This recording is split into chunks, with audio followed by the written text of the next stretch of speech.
qui demeure dans mon esprit. Que mes jours se noient dans l'océan d'amour, sur les vagues de ton esprit, jusque devant la cour du palais royal. Dans ton royaume, je t'aimerai toujours.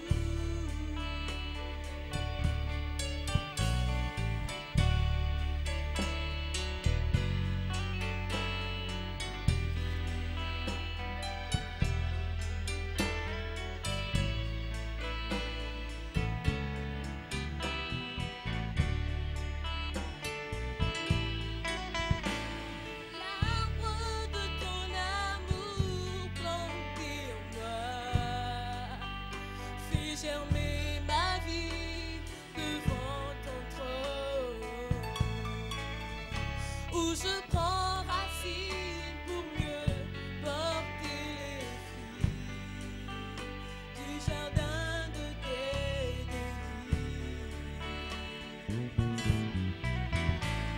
Tu fais de tous les instants de mes jours le sujet de mes louanges, et tu fais de moi le parfum de ta vie, le reflet de ta présence. Que mes jours se noient dans l'océan d'amour, sur les vagues de ton esprit, jusque devant la cour du palais royal. Dans ton royaume, je t'aimerai toujours. Oh divin amour, dans mon cœur en toi je trouve le mot fidèle. J'écris l'histoire de nos amours selon le vrai modèle, et je porterai le décor de mon affection pour toi. Ainsi partout j'irai, l'odeur de ta présence se répandra toujours, et le monde entier te verra. Je vis pour porter le standard de ta gloire, et que le monde entier te glorifie. Divin amour, reçois l'offrande de tous les saints du monde,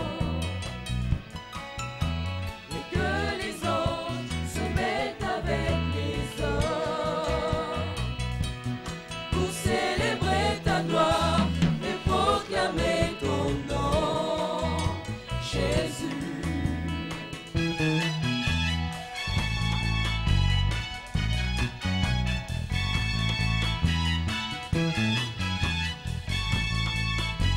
Divin amour, mes faibles mots ne suffiront jamais. Non, ne suffiront jamais. Dire aux hommes combien tu es parfait. Oh, car en moi le torrent de ton esprit d'amour jaillit.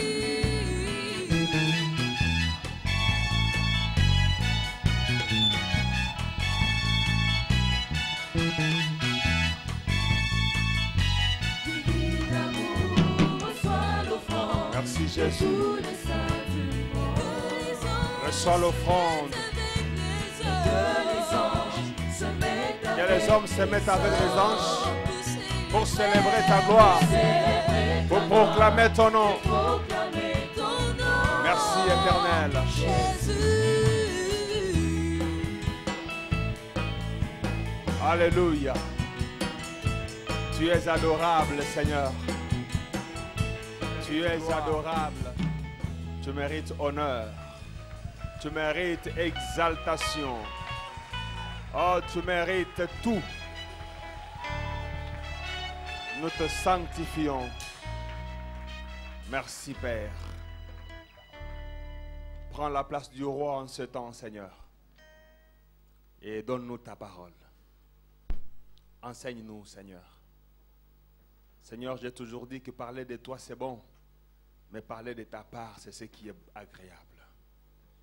Viens nous communiquer ta pensée ce matin. Au nom de Jésus. Amen. Alléluia. Est-ce qu'on peut acclamer le Seigneur? Acclamer Jésus. Dieu soit béni et soit glorifié. Amen. Y a-t-il quelqu'un qui reconnaît la bonté de Dieu ce matin? Quelqu'un qui reconnaît que Dieu lui a fait du bien? À lui seul soit la gloire. Avant de prendre la parole, j'aimerais déjà demander à tous à ces deux couples qui vont se marier samedi, que le mardi à 18h, vous êtes attendus au bâtiment administratif. Mardi à 18h et si possible avec vos parrains. Mardi à 18h. N'oubliez pas également de déposer vos tests de grossesse avant mardi 18h. Amen. Et ces tests-là, faites-les dans de bons hôpitaux. Vous voyez docteur Léon Katamba, il va vous conduire. On a vécu une histoire avec un couple qu'on a béni il y a quelques semaines. Le pasteur m'appelle et dit, Bernard, mais j'ai un couple ici, ce sont des jeunes, mais leur test de grossesse est positif. Ils ont amené un test tout bonnement, à plus fermer, le pasteur ouvre, il dit c'est positif. Le frère regarde la sœur. Il dit, moi je n'ai jamais. Tu vas me dire d'où ça vient. Moi j'ai respecté les fiançailles. La sœur dit, pasteur, je ne connais rien. J'ai rien fait. Le pasteur devient. Il m'appelle, qu'est-ce qu'on fait? On appelle docteur Mondo, on les envoie chez docteur Mondo. Ils étaient restés au laboratoire de Bapistani Mukongo. Le frère dit, et quand le docteur Mondo a fait le test, c'était négatif. C'était quoi? Ils sont allés à un dispensaire à Simandaku. Et on a tripoté les échantillons. Je suis sûr qu'il y a un couple qui est parti faire son test là-bas. La femme attend en famille, on a dit qu'ils sont négatifs. Alors que leurs résultats ont été donnés à quelqu'un d'autre. Donc, voyez bien où est-ce que vous faites vos tests. Alléluia. Ce n'était qu'une parenthèse. Ce matin, nous sommes heureux d'être là pour parler et partager la parole du Seigneur. Nous bénissons Dieu qui nous fait cette grâce et cette faveur. Mais nous bénissons aussi notre pasteur qui nous donne l'opportunité de servir Dieu à ses pieds. Que Dieu se souvienne de lui et surtout qu'il l'accompagne avec succès dans le voyage missionnaire qu'il est en train d'effectuer dans les Katanga. Nous voulons lire la parole de Dieu. Prenons Ephésiens chapitre 4, 25 à 29. Ephésiens 4, 25 à 29. Il est dit dans ma Bible, c'est pourquoi renoncez aux mensonges et que chacun de vous parle selon la vérité sa vérité à son prochain. Car nous sommes membres les uns les autres. Si vous vous mettez en colère, ne péchez point. Que le soleil ne se couche pas sur votre couche. Verset 27, ce qui nous intéresse le plus, et ne donnez pas accès au diable. Que celui qui dérobe ne dérobe plus, mais qu'il travaille en faisant de ses mains ce qui est bien pour avoir de quoi donner à celui qui est dans le besoin. Qu'il ne sorte de votre bouche aucune parole mauvaise, mais s'il y a lieu, quelques bonnes paroles qui servent à l'édification et communiquent une grâce à ceux qui l'entendent. Quelqu'un dit Amen. Nous prenons le deuxième texte dans Matthieu chapitre 12, 22 à 30. Il est écrit, Matthieu 12, 22 à 30. Alors on lui amena un démoniaque aveugle et muet. Il les guérit de sorte que les muets parlaient et voyaient. Toute la foule étonnée disait, n'est-ce point là le fils de David? Les pharisiens ayant entendu cela dire, cet homme ne chasse les démons que par Belzébul, prince des démons. Comme Jésus connaissait leurs pensées, il leur dit, tout royaume divisé contre lui-même est dévasté. Et toute ville ou maison divisée contre elle-même ne peut subsister. Si Satan chasse Satan, il est divisé contre lui-même, comment donc son royaume subsistera-t-il? Et si moi je chasse les démons par Belzébul, vos fils, par qui les chassent-ils? C'est pourquoi ils seront eux-mêmes vos juges. Mais si c'est par l'Esprit de Dieu que je chasse les démons, le royaume de Dieu est donc venu vers vous. Verset 29, qui va aussi beaucoup nous intéresser. Ou comment quelqu'un peut-il entrer dans la maison d'un homme fort et piller ses biens sans avoir auparavant lié cet homme fort? Alors seulement il pillera sa maison. Celui qui n'est pas avec moi est contre moi, et celui qui n'assemble pas avec moi disperse. Est-ce qu'on peut acclamer la parole du Seigneur? Le thème, nous le tirons dans Éphésiens chapitre 4, verset 27. Ne donnez pas accès au diable. Alléluia. Ne donnez pas accès au diable. On est en début de 2015. Comme le pasteur Dédé l'a dit, comme le pasteur l'a dit depuis quelques semaines, nous sommes à l'heure de grandes résolutions, à l'heure de grandes décisions. Nous sommes en train de planifier notre année. Nous sommes en train de prendre des décisions, d'élaborer des projets. C'est une bonne chose que d'avoir des projets pour 2015. Amen. Ce n'est pas charnel de planifier qu'en 2015, il faut que je construise une maison. Ce n'est pas charnel. Ce n'est pas charnel de dire en 2015, il faut que je me marie. Pour ceux qui sont encore célibataires et endurcis. Pour ceux qui sont déjà retardés. Ce n'est pas charnel de dire qu'en 2015, il faut que je prenne ma femme et mes enfants, qu'on puisse faire un voyage quelque part. Ce n'est pas charnel, c'est aussi spirituel. Alléluia. Bien sûr, quand Dieu vous en donne les moyens. Ce sont des bons projets. Mais nous, enfants de Dieu, nos projets ne doivent pas se limiter qu'à ça. Alléluia. Les projets d'un enfant de Dieu doivent tenir compte de beaucoup de paramètres. Les projets d'un enfant de Dieu doivent tenir compte des paramètres visibles et des paramètres invisibles. Et parmi tant d'autres, ce matin, je vous propose une des résolutions importantes.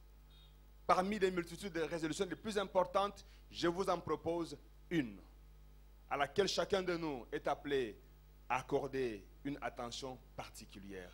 C'est de prendre la décision, prendre l'engagement de dire qu'en 2015, je ferai tout de telle sorte que, des nuits comme des jours, en public ou en privé, en tout temps, en tout lieu, que non seulement je prie Dieu, mais que je prenne des dispositions qui s'imposent pour ne pas donner accès au diable dans ma vie. Pour ne pas donner accès au diable dans ma famille. Ne pas donner accès au diable dans mon travail.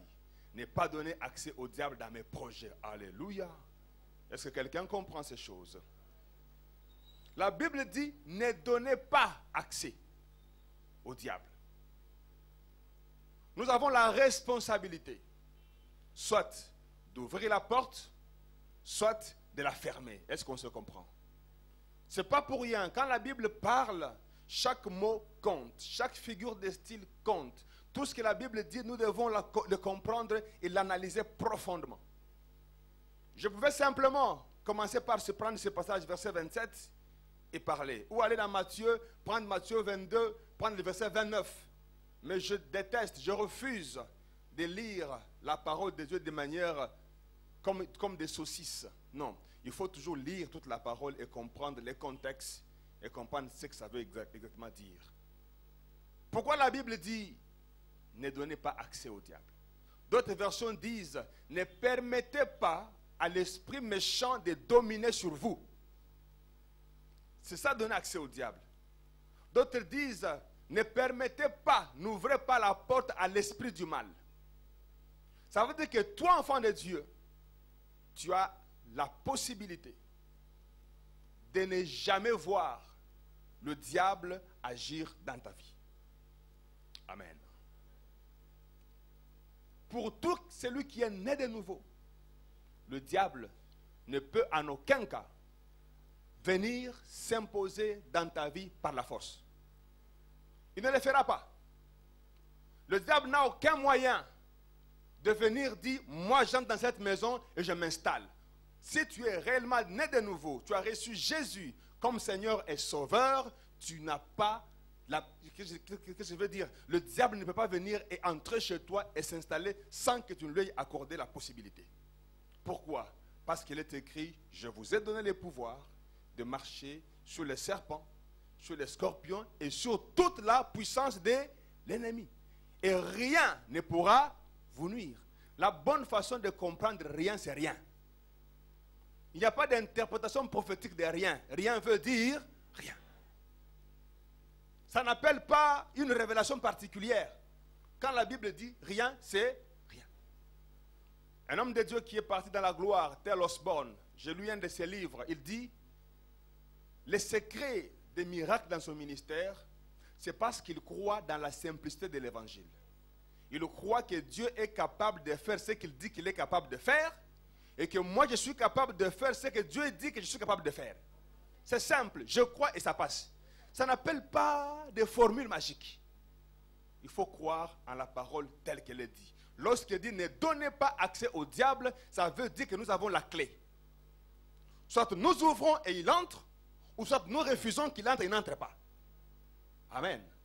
Et quand je lis les Écritures, je comprends que la vie d'un enfant de Dieu ne peut être atteinte par l'ennemi que dans deux conditions. Soit c'est Dieu qui le permet pour un objectif précis. Et quand Dieu le permet, il définit le champ d'action et le temps.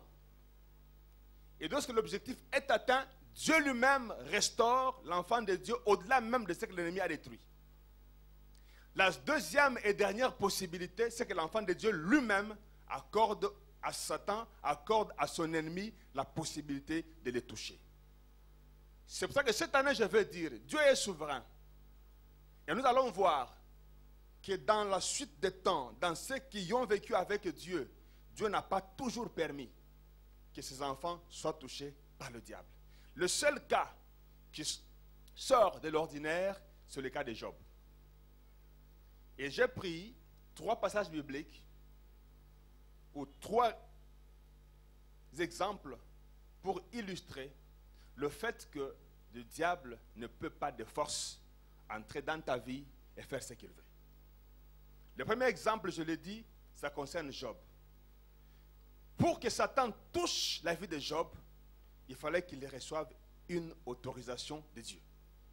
Quand on lit Job chapitre 1er, verset 12, pour ceux qui connaissent l'histoire, l'Éternel était avec les anges, comme la Bible le dit, les fils de Dieu, et la Bible dit, Satan arriva aussi. Et on lui a posé la question, Satan, d'où viens-tu? Il dit, je viens de parcourir la terre et de me promener. Entre parenthèses, il y a des personnes qui ont le même esprit aujourd'hui. Il se réveille, il n'a pas de programme et puis il sort. Et quand tu lui demandes, tu vas où? Je vais seulement ici. Est-ce que tu veux m'accompagner à gauche? Oui, je peux t'accompagner, pas de problème, on peut aller.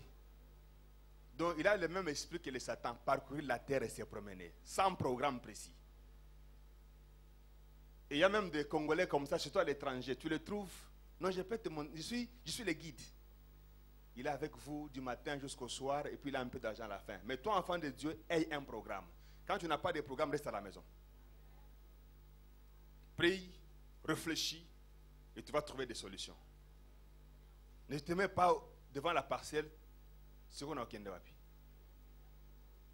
Tu regardes la montre. Comme un collègue à moi a fait un jour, 17h pile, il n'y a pas d'électricité, on doit rentrer à la maison, il descend des escaliers et puis il s'arrête. 22h et 17h. J'avais déjà dit à madame, je vais rentrer à 22h. Et on a aucun. 17h, Nandako. Et quelqu'un d'autre a dit, s'il rentre à la maison avant la nuit, même son chien va aboyer. Où? Parce que son chien ne reconnaît son patron que la nuit. C'est une parenthèse. Ayons un programme précis. Alléluia. Et le diable s'affiche. Et on lui pose la question, as-tu remarqué mon serviteur Job? Personne n'est intègre comme lui. Il dit, tu penses quoi? Est-ce que c'est indifféremment qu'il te sert touche seulement à ce qui est à lui. Tu verras, il va te maudire. Et c'est Dieu qui va autoriser au diable pour dire, tu vas... L'Éternel dit à Satan, voici tout ce qui lui appartient, je te les livre. Seulement, ne porte pas la main sur lui. Est-ce qu'on se comprend? Dieu définit les champs. Tu commenceras par ici et tu arriveras par là. Tu ne vas pas dépasser les bornes. Et je vais dire à quelqu'un ce matin, si tu sais que tu es en harmonie avec Dieu, si tu sais que ta vie avec Dieu est au beau fixe, comme on le dit, tu sais que tu marches bien avec Dieu et que dans ta vie, quelque chose de mauvais t'arrive, ne crains pas, ne pleure pas. Ton Dieu contrôle la situation. Rien ne peut arriver à un enfant de Dieu au hasard. Tu es un enfant de Dieu sérieux et ta vie connaît des perturbations. Peut-être que c'est une maladie, peut-être que c'est un problème au travail, peut-être que c'est une stérilité qui s'est installée, je ne sais quoi. Si tu es en harmonie avec Dieu, que ton cœur ne te trouble pas. Ton Dieu a déjà vaincu. Il y a un temps fixé pour tout. Dans le cas de Satan avec Job, quand le temps est arrivé, le Rédempteur s'est levé. Et quand il s'est levé, Job a été récompensé au-delà. Quand Dieu permet qu'on ne touche pas nos ennemis, c'est pour un objectif précis. Il y en a qui ont perdu des emplois comme ça. Tu ne comprends pas comment tu perds ton emploi. Ne pleure pas. Si tu es en harmonie avec Dieu, quelque chose de grand t'attend. Amen. Ça, c'est le premier cas où Dieu a permis qu'on touche son serviteur. Le deuxième cas, je pense que Satan avait encore pris l'habitude. Ce cas que nous venons de voir est dans l'Ancien Testament. Dans le Nouveau Testament, il y a aussi un deuxième cas. Cette fois-là, on lui a dit, niet, tu ne touches pas. Nous voyons ça dans Luc chapitre 22, 31 à 32. Quand ça vient dans l'opposition, même si c'est bon, comme ça vient de là, nous sommes divisés même quand on est frères, sœurs. Il suffit qu'on soit frères, sœurs, même père, même mère. Celui-ci est dans la majorité, l'autre dans l'opposition. C'est fini, on est devenus ennemis. Mais les pays occidentaux ne sont pas comme ça. Il y a des situations où vous trouvez aux États-Unis d'Amérique les présidents républicains et les démocrates ensemble pour la cause de la nation. On a vu quelque part là, non? Dans un pays, on a tué 12 personnes. 12 personnes seulement. Ce n'est pas que je me moque de la mémoire de quelqu'un. 12 personnes. Mais aujourd'hui en France, 40 chefs d'État et de gouvernement vont aller faire la marche pour 12 morts. Combien sont morts au Congo? Mais pourquoi? Même devant un mort, nous sommes divisés. Même devant un mort, nous sommes divisés. Non. Et ceci ne doit pas toucher l'Église. Nous devons éviter des divisions à l'Église.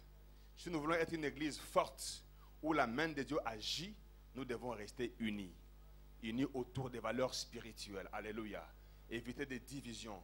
Un homme et sa femme dans la maison, si vous voulez que 2015 soit une année où Dieu visite votre famille, vous devez éviter la division. Amen. Il faut que l'homme, la femme, les enfants vivent l'unité. L'unité d'esprit, l'unité de pensée, réfléchir ensemble, prier ensemble, regarder tous dans la même direction. Ailleurs, lorsqu'il y a un attentat, tous les services de sécurité ils coopèrent ensemble. Mais dans d'autres pays, dans les mêmes conditions, tu es à table avec quelqu'un, tu penses qu'il est avec toi, alors que lui, il prend tes informations, il communique à tes ennemis. Il prend tes armes, il va donner à tes ennemis. Et ces pays-là, ce n'est pas chez nous, ces pays-là, ils n'avanceront pas. Tant qu'il y aura des divisions au plus haut rang comme ça, tout royaume qui se divise ne pourra jamais subsister. Donc 2015, regarde, évite des querelles inutiles, évite des divisions inutiles, cherche l'unité. Autant que cela dépendra de toi, sois en paix avec tous les hommes. Être en paix avec tous les hommes ne veut pas dire accepter tout. Non. Il ne faut pas dire que c'est non au nom de la paix. Viens, on va boire au nom de la paix. Est-ce qu'on peut voler? Non, au nom de la paix, on peut voler. Moi, je ne peux pas être en conflit avec toi. Volons seulement comme ça. Après, je suis dans la paix. Ça, ce n'est pas ça. Il y aura des conflits qui ne dépendront pas de toi. Mais autant que ça dépend de toi, autant que tu as quelque chose à faire, tu le feras pour que tu sois en paix avec tous les hommes. C'est le premier principe que le Seigneur aimait ici. Et puis il continue au verset 29. parce que notre temps commence à courir, il émet un principe. Il dit, comment quelqu'un peut-il entrer dans la maison d'un homme fort et piller ses biens sans avoir auparavant lié cet homme fort? Alors seulement, il pillera sa maison. Lorsque j'ai lu ce passage, je l'ai lu, je l'ai relu, j'ai relu plusieurs fois. Et j'ai l'habitude de choquer. J'ai l'habitude de choquer mes vieilles croyances. Hier, j'ai discuté avec quelqu'un qui est un témoin de Jéhovah. Il me dit, l'enfer n'existe pas. L'enfer, là, du feu, feu. J'ai dit, ok, c'est ça qu'on t'a appris, non? Accepte qu'on choque, qu'on secoue, qu'on filtre ta croyance à la lumière de la parole de Dieu. J'ai donné 3 passages bibliques. J'ai dit, moi j'ai ma Bible. Je sais que vous avez votre Bible hein, où on a modifié certaines choses. Mais lisons dans ta Bible la parabole. Lazare avec Richard et Père Abraham. Quand Jésus parle de ceux qui seront à sa droite et à sa gauche. Et lui-même découvrait, oui, on parle de feu éternel, oui. On parle de la Guéhenne, oui. On parle de l'enfer. Il dit, mais je ne comprends pas, c'est dans ma propre Bible. J'ai dit, oui, c'est parce que vous, quand vous lisez la Bible, vous êtes orienté par des brochures. Laisse des brochures à côté. Il dit, là, tu m'as mis KO. Il faut que j'aille encore poser des questions. Très bien. Quand j'ai lu ce passage, tous ceux qui nous ont précédés dans le combat spirituel ont orienté l'homme fort seulement dans la dimension des forteresses familiales. Il y a l'homme fort de la famille, il y a l'homme fort de la maison, l'homme fort du pays. Et quand on parle l'homme fort, on ne voit que ça. On déboulonne l'homme fort, on le coupe, on le taille en pièces.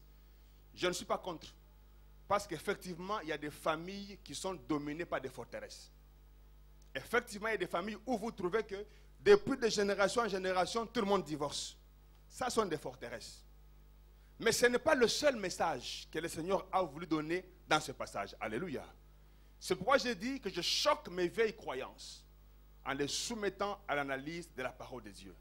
Nulle part je n'ai vu le Seigneur dire ici que l'homme fort là, c'est le diable, et celui qui va les piller, c'est le chrétien. Ce n'est pas dit comme ça. Il a simplement émis un principe pour dire, si tu veux entrer dans la maison d'un homme fort, il faut commencer par le faire par les lier. Lier veut simplement dire, dans le langage biblique, faire tomber quelqu'un à son pouvoir. Anéantir ce qui fait sa force. Enlever ce qui fait sa sécurité. C'est ça le terme lié. C'est ça que ça veut dire. Il ne faut pas voir lié dans le contexte où tu prends des cordes, tu commences à lier quelqu'un. Non, c'est en fait ôter à quelqu'un ce qui fait sa force. Et ce principe que le Seigneur donne est autant valable pour la bataille physique comme la bataille spirituelle. Lorsqu'on veut accéder à une résidence, on commence par neutraliser tous les gardes du corps, n'est-ce pas? On commence par anéantir ce qui fait la force de celui qui siège là-bas. Maintenant, j'essaie de comparer à la lumière de la parole de Dieu. Au verset 29, il y a 3 choses, 3 paramètres que le Seigneur poste. Premièrement, d'un côté, il y a un homme fort, et de l'autre côté, c'est lui qui vient pour les piller. Maintenant, je pose la question. J'ai entendu le roi chanter. J'aime bien quand Dieu confirme les choses. Je suis champion, je suis champion. Entre le diable et le chrétien, qui est fort, qui est pire? Répondez-moi.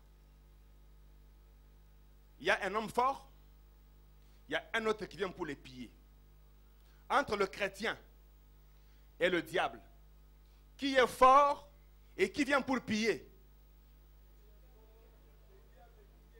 Le chrétien est fort, n'est-ce pas? Et le diable est les pilleurs, n'est-ce pas? On est ensemble. Deuxième chose, le Seigneur dit, cet homme fort dispose des richesses que l'autre vient pour piller. Parce qu'il ne peut pas entrer chez l'homme fort et piller ses richesses sans l'avoir lié. Entre le diable et le chrétien, qui a des richesses? Et qui a pour rôle de piller ces richesses? L'ennemi. On est en train d'arriver, n'est-ce pas? Troisième chose, cet homme-là qui a des richesses est difficilement accessible. Donc, pour y accéder, il faut trouver des stratégies. Est-ce que le diable peut accéder aux chrétiens facilement?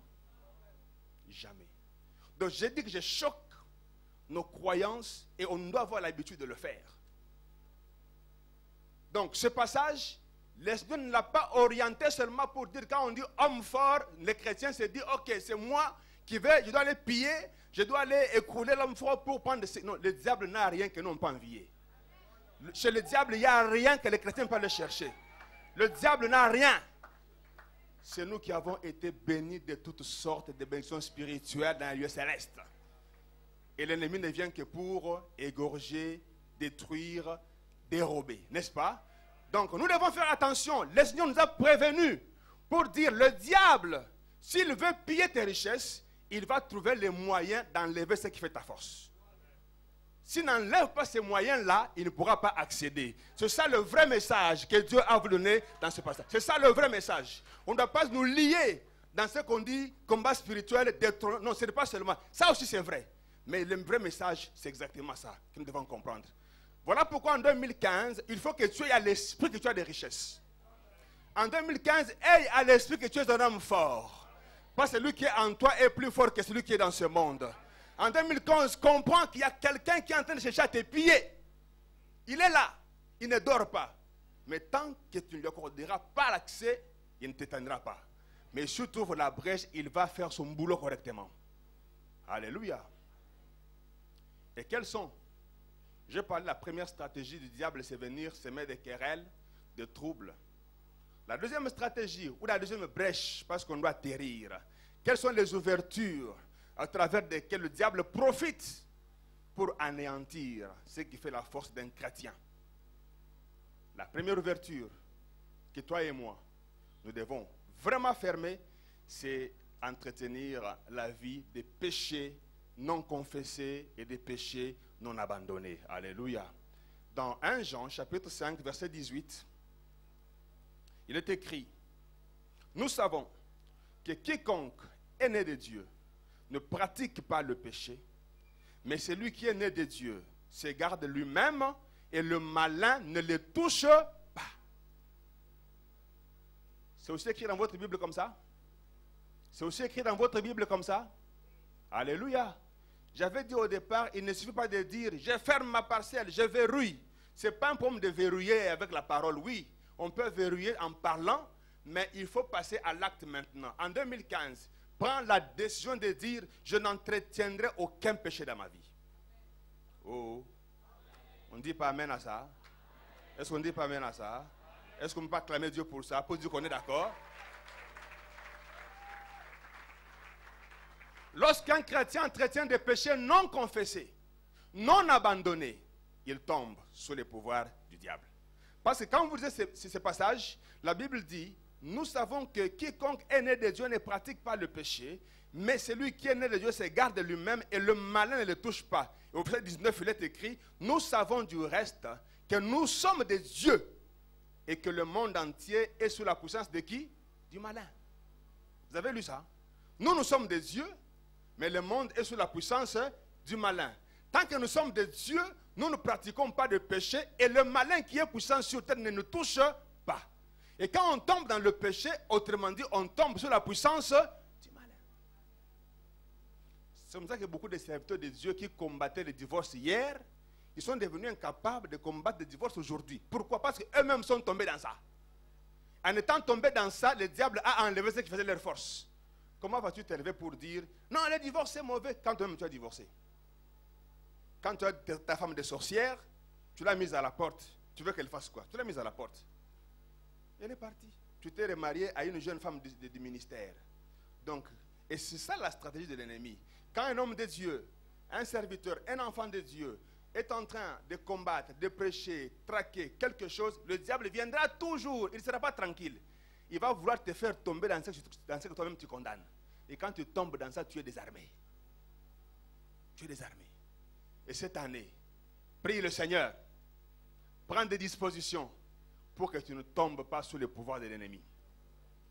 La première des dispositions, évite d'entretenir la vie de péché. Quelqu'un a dit, ce qui tue quelqu'un, ce n'est pas tomber dans l'eau, mais c'est rester sous l'eau qui tue. Je ne suis pas venu conseiller quelqu'un à faire des plongeons et sortir. Tu plonges, tu sors. Non, on nous a dit ce que tu sais, c'est le fait de rester dans l'eau. Moi, je vais plonger, je sors. Non. Mais s'il arrive que tu es au bord de la rivière et que tu as fait un faux pas et que tu es tombé dans la rivière, sors vite. Alléluia. Sors vite, sèche tes vêtements et éloigne-toi de cette rivière-là. Éloigne-toi de là. Mais si tu tombes dans l'eau, tu dis, et le diable aime ça. Et je suis en train de réfléchir sur ce message, le mystère de l'iniquité agit. C'est facile, on a des justifications sur tout maintenant. Que Dieu t'aide, que Dieu m'aide à tenir tête haute en 2015. Pour que le diable n'ait rien à nous reprocher. Qu'il n'ait aucune ouverture à nous toucher. Alléluia. La deuxième ouverture, et c'est par là qu'on va terminer pour aujourd'hui. S'il ne te trouve pas dans les péchés non confessés, non abandonnés, il va utiliser une autre ouverture. C'est ta langue. Les paroles que tu proclames sur toi-même. Les alliances que tu fais en disant oui ou non à quelque chose. Proverbe chapitre 22. Chapitre 21 plutôt. Verset 23. La Bible dit: celui qui veille sur sa bouche et sur sa langue préserve son âme des angoisses. Alléluia. Celui qui veille sur sa bouche et sur son âme préserve son âme des angoisses. Proverbe 18, verset 21, la Bible dit: la mort et la vie sont au pouvoir. Quiconque l'aime en mangera les fruits. On peut aussi lire Proverbe chapitre 22. Non, lisons chapitre 13, verset 3. La Bible dit: celui qui veille sur sa bouche garde son âme. Celui qui ouvre des grandes lèvres court à sa perte. Et enfin, Proverbe 12, verset 13. La Bible dit: il y a dans le péché des lèvres un piège pernicieux, mais les justes s'étirent de la détresse. La bouche. Qu'est-ce que tu déclares? Qu'est-ce que tu dis? Vous savez, Joab, Salomon est arrivé au pouvoir, Joab avait comploté contre le pouvoir de Salomon, mais il est allé se cacher dans le temple. Salomon a envoyé quelqu'un pour dire: demande à Joab de venir. Lui, il dit: non, moi je vais mourir seulement là où je suis. Et Salomon a dit: va faire comme il a dit. Veille à ce que tu déclares.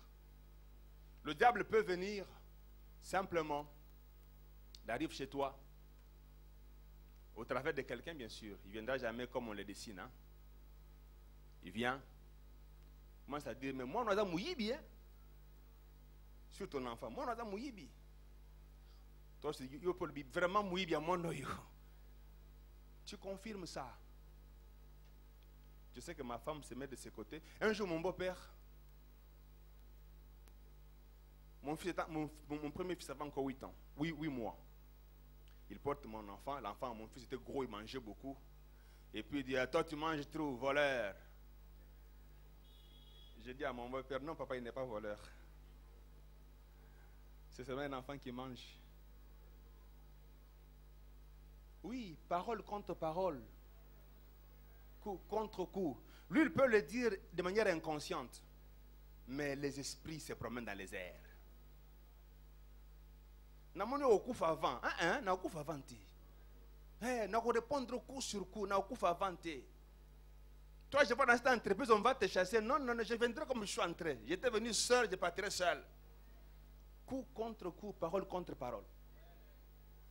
Le diable vient comme ça, te fait tomber au pouvoir des déclarations négatives. Ça, il faut éviter. En 2015, veille sur ta bouche. Veille sur ce que tu dis sur toi-même. Veille sur ce que tu dis pour tes enfants, pour ton avenir, pour tes projets, pour ton business.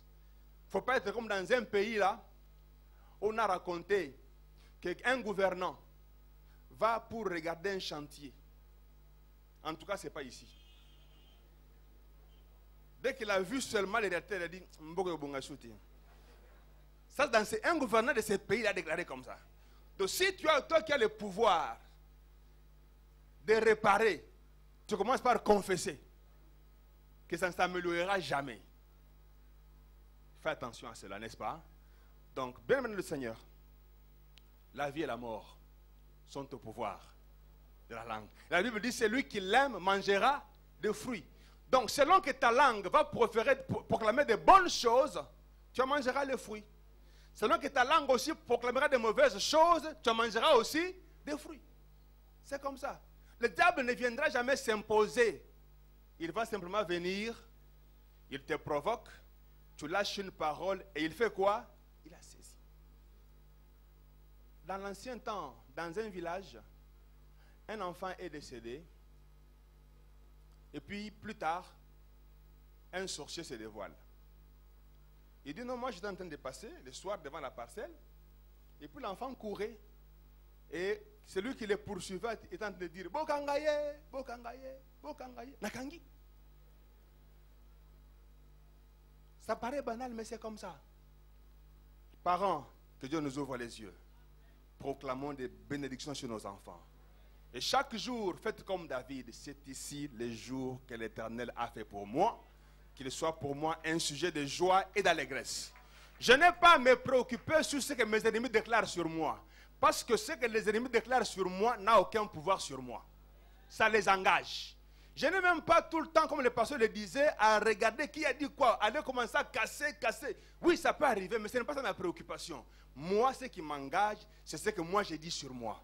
Ce que toi tu dis sur moi n'a aucun pouvoir sur moi. Ça ne m'engage en rien. Dis tout ce que tu veux. Mais tes paroles de méchanceté seront transformées en bénédiction. Je vais me résumer pour terminer. 2015, tu as des richesses. En 2015, tu as une responsabilité. Ne donne pas accès au diable. Et le diable profite toujours des péchés entretenus. Le diable profite des divisions. Le diable profite des paroles négatives pour toucher notre vie. Tant que tu veilleras à cela, ton année est déjà assurée. Que Dieu bénisse sa parole.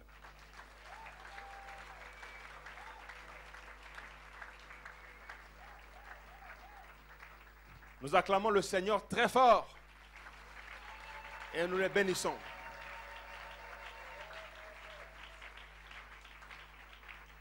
Et nous voulons prendre quelques secondes à la prière.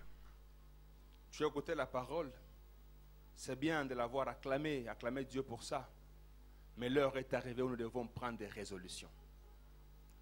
As-tu des péchés non confessés, des péchés que tu n'as pas abandonnés? Dieu veut te donner l'opportunité de réparer. De réparer. Le roi ont chanté, attire-moi à toi. Je viens pour restaurer, réparer notre amitié. Ce matin, c'est un temps où nous devons réparer notre amitié avec Dieu. Pour commencer 2015 sous un nouvel élan. Pour commencer 2015 sous un nouvel élan. Est-ce qu'on peut élever nos voix ensemble et prier le Seigneur? Chacun ce qui le concerne. Tu te connais. Tu pries Dieu pour que Dieu te soutienne. Que Dieu te secoue. Que Dieu te montre quelles sont les brèches que tu dois fermer dans ta vie. Élevons nos voix ensemble et prions le Seigneur.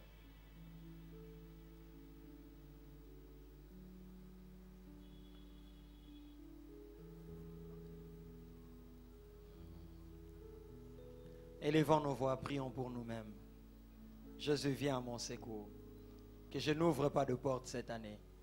Que je n'ouvre pas de porte. Que je ne sois pas mon propre ennemi. Que je n'ouvre pas de porte. Que je n'ouvre pas de brèche. Par ma façon de parler. J'ai dit non à la vie du péché. Saint-Esprit, viens m'aider à vivre l'intégrité. Je veux marcher dans l'intégrité. Je veux marcher dans l'intégrité. Je veux marcher dans l'intégrité. Est-ce qu'on peut tous s'élever? Je vais inviter les pasteurs Jean-Paul Mayala. Nous allons nous lever. Nous levons légèrement nos deux mains. De partout où nous sommes, à l'intérieur, à l'extérieur, au bâtiment administratif. Il va prier pour nous. Vous savez, ces choses qu'on nous prêche, personne n'a un vaccin pour éviter ces choses. Le pasteur Jean-Paul s'avance. personne n'a la capacité en lui-même de vivre la vie de Dieu. Souvent nous échouons parce que nous pensons que nous sommes capables par nous-mêmes. Nous avons un ami, le Saint-Esprit. C'est lui qui nous donne la force de dire non. C'est lui qui nous donne la force de pratiquer, comme l'a dit le pasteur Bernard Béat. Ce n'est pas une année où on doit dire des slogans. Je ne tomberai pas. Mais sur le champ, la puissance de ces slogans doit nous accompagner. Et le Saint-Esprit prend en charge les paroles que nous disons ici pour nous accompagner sur le champ et devant la tentation pour que nous tenions. Avant que le pasteur Malan ait prie, je veux que tu pries pour dire, Seigneur, cette année, je refuse une chose. Entretenir le péché. Cette année, je refuse une chose. Ne pas confesser mon péché. Refuse ces deux choses. Dis au Seigneur, aide-moi. Un, à ne pas entretenir le péché. Je les cajole, je les cache. Mais deuxièmement, que je ne vive pas avec le péché non confessé. C'est une année où nous devons confesser le péché. Ne pas voir les serviteurs de Dieu seulement pour la prière, pour que l'on soit délivré. Mais venir voir les serviteurs de Dieu aussi pour dire, je fais tel mal. Je me reproche de telle situation. Est-ce qu'on peut élever les voix et prier à Dieu? Alléluia. Prions pendant 1 minute et le pasteur Maël va prier pour nous. Où sont nos voix? J'ai dit non au péché. J'ai dit non au péché. Je comprends. Prière à Massou, Mouvo et Mataramakasité. J'ai dit non au péché. J'ai dit non au péché. Dans mes pensées, dans mes actions. Que quelqu'un dise, je dis non à ce qui est non confessé. Seigneur, apprends-moi à ouvrir mon cœur, à dire ce qu'il y a. Aide-moi avec ce que je déclare. Jésus.